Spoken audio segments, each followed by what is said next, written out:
একটি নতুন সংবিধান প্রণয়ন করতে চায়, তাদের এই অন্যতম প্রাথমিক লক্ষ্য কেমন মনে হচ্ছে আপনার? আপনাকে ধন্যবাদ। সবাইকে আসসালামু আলাইকুম। এখন যেহেতু ওনারা রাজনৈতিক দলকে দেখি, এখন জনগণই ঠিক করবে ভোটের মাধ্যমে। নিশ্চয়ই যেহেতু ওনারা রাজনৈতিক দল, ভোটের মাধ্যমে যদি ওনারা আসেন তাহলে ওনাদের ইচ্ছা প্রতিফলিত হবে, ওনারা কাজ করবেন। আমাদের কাছে এটা 42টা 43টা নিবন্ধিত রাজনৈতিক দল আছেন, ওনারা তো এখনও নিবন্ধন পাননি। যখন নিবন্ধন পাবেন বা না পাক, ডাজেন্ট ম্যাটার অ্যাকচুয়ালি আমার কাছে ব্যক্তিগতভাবে। বাট একটা রাজনৈতিক দলের অনেক ধরনের দাবি থাকতেই পারে, এটা ওনাদের দাবি। ওনারা মনে করেন যে বাংলাদেশে একটা সেকেন্ড রিপাবলিক হওয়ার প্রয়োজন আছেন। আর সো আমি এটাকেই পজিটিভলি দেখি।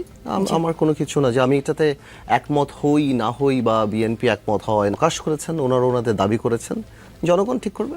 জি, নির্বাচনের মাধ্যমে তারা আসলে, কিন্তু তারা চাচ্ছেন যে একটি গণপরিষদ নির্বাচনের মাধ্যমে নতুন সংবিধান। গণপরিষদ নির্বাচনটা বোধহয়, যতটুকু আমার আন্ডারস্ট্যান্ডিং, তারা সাধারণ যে জাতীয় নির্বাচন তার আগেই চাচ্ছেন। আমি আপনাকে আগেই বললাম যে এই জিনিসগুলি হতো যদি এখানে একটা বিপ্লবী সরকার হতো। স্বৈরাচার পতনের পরে যদি একটা বিপ্লবী সরকার হতো তখন এই জিনিসগুলি আসতো। এখন আপনি কিছু কিছু সময় সংবিধানকে আপনি রেসপেক্ট করবেন, আবার কিছু কিছু সময় আপনি বিপ্লবী হয়ে যাবেন, এরকম একটা মিক্স কালচার এখন চলছে। তো কখনো ওনারা সংবিধানকে মানছেন, কখনো ওনারা আবার বলছেন আমরা বিপ্লবী, কিসের সংবিধান, এটা হওয়া দরকার। এই কথাগুলি বিপ্লবী সরকারের কথা। গণপরিষদ হওয়া দরকার, বা সবাই মিলে একটা কনসেনসাস হওয়া দরকার, সংবিধানকে ছুঁড়ে ফেলা দরকার, এই সংবিধান হবে না, 72 সংবিধান, নতুন সংবিধান দরকার। এবং বাট এই জিনিসগুলির জন্য আমার মনে হয় আমরা টু লেট এখন। আমার ধারণা, আমার কাছ থেকে আমার ধারণা এটা টু লেট। অলরেডি নির্বাচন নিয়ে কথা হয়ে গিয়ে তাদেরকে এখন ওটাতে বেশি কনসেন্ট্রেট করা উচিত, যে নির্বাচনের মাধ্যমে যদি ওনারা ক্ষমতায় আসেন তাহলে করবেন ওনারা। জি, বিএনপির স্থায়ী কমিটির সদস্য সালাউদ্দিন আহমদ বলেছেন যে যারা গণপরিষদের বিষয়ে সামনে আনছে, যারা সেকেন্ড রিপাবলিকের বিষয়ে সামনে আনছে, হয় তারা বোঝে না, অথবা বুঝেও আমাদের এই রাষ্ট্র ব্যবস্থাকে আরও দীর্ঘায়িত অগণতান্ত্রিক প্রক্রিয়ার মধ্য নিয়ে যাওয়ার ষড়যন্ত্রে আছে বা ষড়যন্ত্র করছে। আপনি কোনো ষড়যন্ত্র দেখেন? না, আমি ষড়যন্ত্র দেখবো কেন? It's all part of politics. আমি ষড়যন্ত্র এটা অনেক কঠিন একটা শব্দ, আমি হয়তো সেটা ব্যবহার করব না, বা বোঝে না আমি সেটাও বলবো না, সেটা অনেক পার্সোনাল হয়ে যাবে। অবশ্যই ওনারা বুঝেন এবং ওনারা এটা চাচ্ছেন। এবং সালাউদ্দিন সাহেব খুব লজিক্যালি একটা কথা বলেছেন যে যদি বাংলাদেশ ওই দিকে যায়, যদি গণপরিষদ ভোট হয় বা অন্যান্য কোনো কিছু হয়, তাহলে সেই জিনিসগুলি আমাদের যে কাঙ্ক্ষিত নির্বাচনটা সেটাকে অনেক বিলম্বিত করবে। এই কারণেই বারবার স্থানীয় সরকার নির্বাচন নিয়ে অনেক কথা হচ্ছিল। আপনি দেখতে পাচ্ছেন এর আগে কিন্তু ন্যাশনাল চার্টার নিয়ে কথা হচ্ছিল, এর আগে আনুপাতিক ভোট নিয়ে কথা হচ্ছিল। সো প্রত্যেকটা জিনিসই কিন্তু কি হবে আমাদের নির্বাচনটাকে, বিকজ প্রত্যেকটা জিনিস খুব ইন্টার রিলেটেড। আপনি যদি আনুপাতিক হারে ভোট করতে চান, আপনার আরপিওর অনেক কিছু পরিবর্তন করতে হবে। আপনি যদি স্থানীয় সরকার এখন করতে চান, অনেক গ্রাউন্ড রিয়ালিটিতে অনেক প্রবলেম দাঁড়াতে পারে, বিকজ আইন শৃঙ্খল পরিস্থিতি আপনি নিজেও জানেন যে কী অবস্থা। এবং আপনি যদি দেখেন যে এমন একটা সময় যদি আসে যে সাধারণ একটা পরিবেশের মধ্যেও যখন আপনার স্থানীয় সরকার নির্বাচন হয়, তখন যেই পরিমাণ সন্ত্রাস এবং মারামারি সেখানে হয়, এখন যেই পরিমাণ পুলিশের যা ভূমিকা, এখন যদি আপনি নির্বাচনটা চেষ্টা করবে, সেখানে কিন্তু অনেক গণ্ডগোল হবে। তো আমি মনে করি this is not the right time, যেটা আমরা ইউনূস সাহেবের সামনেও বলেছি এবং বিএনপিও আমাদের সাথে একমত, অনেকে চাচ্ছে। সো আমি মনে করি এটা চেতেও পারে, বাট এটা সরকারের উপর, সরকার কোনটা করবে। আর BNP being largest political party এখন এই মুহূর্তে, আমি শিওর বিএনপির একটা প্রেশার তো থাকবেই, যেটা আমাদের pressure, mine to be practical, মানে আমার প্রেশার বা বাংলাদেশ জাতীয় পার্টির প্রেশার বা ছাত্রদের প্রেশার বা বিএনপির প্রেশার তো এক না, বা জামায়াতে ইসলামের প্রেশার। তো আমি বারবারই এই জন্যই হয়তো সালাউদ্দিন সাহেব বলেছেন যে সব কিছুই নির্বাচনকে বিলম্বিত করার একটা পায়তারা বা একটা দুর্বিসন্ধি অনেকের কাছে মনে হচ্ছে। নির্বাচনের সময় নিয়ে গড়িমসি করছে সরকার, এমন একটা অভিযোগ করছে বড় দল বিএনপি। প্রধান উপদেষ্টা যদিও ডিসেম্বরের 25-এর কথা বলেছেন যে এর মধ্যে নির্বাচন হবে। বিএনপির স্থায়ী কমিটির সদস্য আবারও সালাউদ্দিন আহমেদের প্রসঙ্গই আসছে। তিনি যেটা বলেছেন, গতকালকেই সম্ভবত তিনি একটা আলটিমেটাম দিয়েছেন যে চলতি মাসের মধ্যে নির্বাচনের রোডম্যাপ ঘোষণা না দিলে পরবর্তী সিদ্ধান্ত নেবে রাজনৈতিক দলগুলো। এরকম একটা কথা তিনি বলেছেন। আপনার চোখে নির্বাচন নিয়ে অন্তর্বর্তী সরকার অফ দ্য ডাউট যে কোনো অসুবিধা নেই, তারা করছে, কিন্তু সিচুয়েশন তো হয়ে যেতে পারে, যে কোনো সময় একটা সিচুয়েশন বের হয়ে আসতে পারে যেখানে নির্বাচনটা একটু বিলম্বিত হতে পারে। ওই ধরনের সিচুয়েশনই যাতে না আসে, বিকজ আপনার একটা জিনিস অ্যাকসেপ্ট করতে হবে যে ইউনূস সরকারটা পলিটিক্যাল সরকার না, এটা একটা রাজনৈতিক সরকার না। ওনারা এসেছেন একটা দেশের এমন একটা ক্রাইসিসের সময়, এবং এসেছে মানে কি আমরাই নিয়ে এসেছি, সবাই মিলেই তো ওনাদেরকে নিয়ে এসেছেন।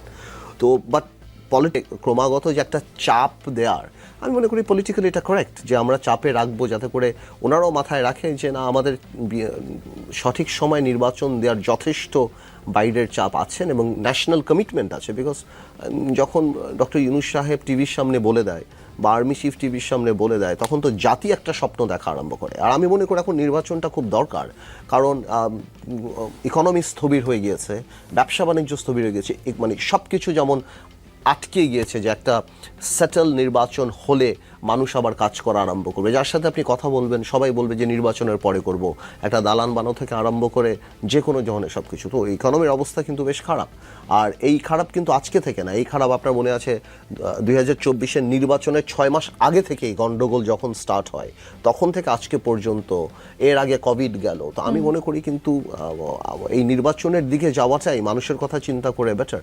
আর ছাত্ররা বা যারা দল করেছেন বা যারা করছেন বা সামনে আরও যেসব দল আসবেন, ওনারা যদি জনগণের সাথে, জনগণ যদি ওনাদেরকে গ্রহণ করে, অফকোর্স ওনাদের এই জিনিসগুলি তো আমরা মানে কি বাংলাদেশের জনগণ এটা কগনিজেন্সে নেবে।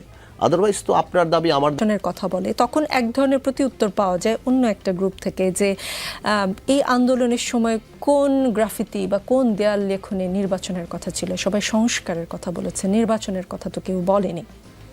না, আমরা তো সংস্কার না বলছি না, বাট আপনার এমন সংস্কার করতে হবে যেই সংস্কারটা, দেখেন ছোট ছোট সংস্কার আপনি করেন, কোনো অসুবিধা নাই, বাট আপনার এমন সংস্কার করতে হবে যেই সংস্কারটা জনগণ আপনাকে ম্যান্ডেট দেয়। জনগণও আপনার সরকার চালাতে দেয় নাই, সরকার নামাতে আপনাকে ম্যান্ডেট দিয়েছিল। এই ছাত্রদেরকে, বা এই প্রশ্ন তো আমরাও করতে পারি, ওনারও যে রাজনৈতিকভাবে তাহলে ওনাদেরও অভিপ্রায়, অভিরুচি, ইচ্ছা, বাসনা, লালসা যে ওই চেয়ারে তারা পার্মানেন্টলি বসবে, জিনিসটা আসলে এরকম না। এই আন্দোলনটা তো কোটা থেকে স্টার্ট হয়েছিল, সংস্কারের জন্য তো স্টার্ট হয় নাই শুধুমাত্র কোটা। এটা তো আওয়ামী লীগ প্লেড স্টুপিড, যে আওয়ামী লীগ একটার পর একটা মানুষ হত্যা করা আরম্ভ করলো, কথা বলা আরম্ভ করলো, এমনভাবে করতে করতে সারা বাংলাদেশ এসে এই ছাত্রদের পাশে দাঁড়ানো, এই ছাত্রদেরকে মারা হলো, হত্যা করা হলো, সাধারণ মানুষকে হত্যা করা হলো, আমাদেরকে জেলখানে নিয়ে যাওয়া হলো, সবাইকে।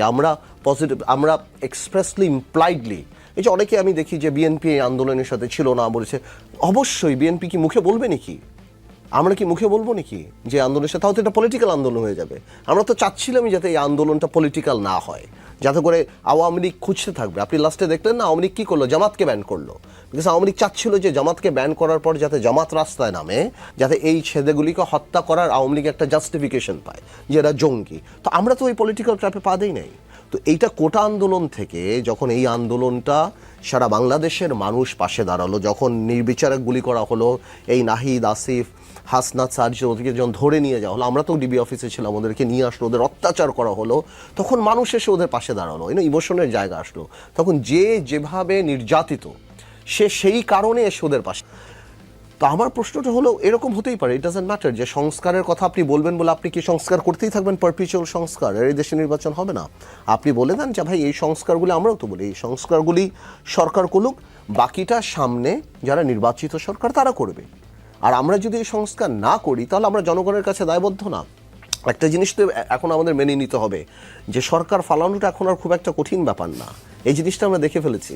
তো আই এম শিওর আমরাও মানে কি যারাই ক্ষমতায় যাবে তারা এই ব্যাপারে অনেক কেয়ারফুল থাকবে, যে ন্যাশনাল কমিটমেন্টকে রেসপেক্ট করার জায়গাটা আরও বেশি থাকতে হবে।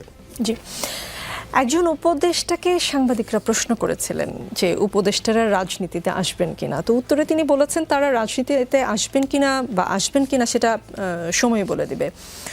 উপদেষ্টাদের মধ্যে আপনি রাজনৈতিক আকাঙ্ক্ষা লক্ষ্য করেন কিনা, বা উপদেষ্টাদের মধ্যে যদি রাজনৈতিক আকাঙ্ক্ষা তৈরি হয় সেটা কি দোষের কিছু কিনা, বা সেটা কোনো সমস্যা সৃষ্টি করে? শুধুমাত্র আসিফ আর মাহফুজ যারা আছেন ওনাদেরকে দেখে, বাকিদেরকে আমার মনে হয় না যে ওনারা রাজনীতি করতে চান। অফকোর্স ওনারা রাজনীতি করতেই পারেন, কিন্তু প্রবলেমটা হলো আপনি দলও করবেন, আপনি সরকারেও থাকবেন, এইটা একটা কনফ্লিক্ট অফ ইন্টারেস্ট দাঁড়ায়। এই জিনিসটা ভবিষ্যতে ওনাদেরকে অনেক প্রশ্নের মুখে ফেলবে যে আপনি দলও করছেন, কারণ আপনারা যে ওখানে উপদেষ্টা আছেন এটা তো স্টুডেন্ট কোটায় আছে, তার মানে এই না যে আর বাকি সবাই এখান থেকে মুক্ত, বিকজ যেই কয়জনই উপদেষ্টা হয়েছেন তারা স্টুডেন্ট কোটায় হয়েছেন, তার মানে স্টুডেন্ট রিপ্রেজেন্টেটিভ এখনও সরকারে আছে, at the same time they are making a political party. So এটা আমার মনে হয় একটু দৃষ্টিকটু, এটা করা উচিত হয় না। আমার মনে হয় প্রত্যেকটা উপদেষ্টারই পদত্যাগ করা উচিত ছিল যারা রাজনৈতিকভাবে সামনে করতে চায়, এবং আমি মনে করি রাজনীতিতে সেটা এখনই হ্যাঁ এখনই করা উচিত, আদারওয়াইজ তো এটা প্রশ্ন দাঁড়াবে আমরা তো কোন ক্যাটাগরিতে, মানে কোন কারণে তার উপদেষ্টা, ছাত্র বৈষম্য বলেই তো উপদেষ্টা, ওই আন্দোলনের জন্যই তো তার উপদেষ্টা।